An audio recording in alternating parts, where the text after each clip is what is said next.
na mingi akoyebisa yo nkolo motema na ngai esukami na pasi nalobi na motema na liloba oyo ya mabele vula henoka oyo ya moto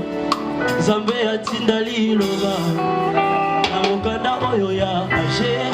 kolo yo bandaki koloba na nzela mosakoli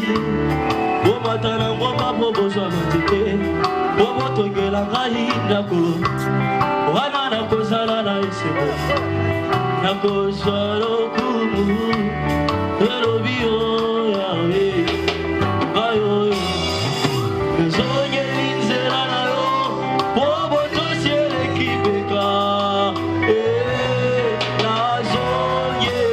diamo ekozala vula lokisa vule koza kozela vula yo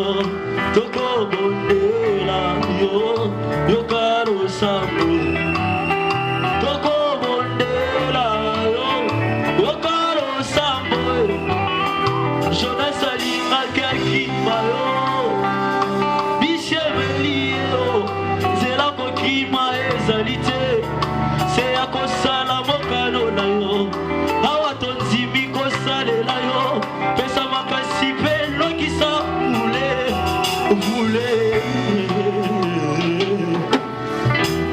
opo yokokisa konokisa vula te na bobo ya bato biso tozotambola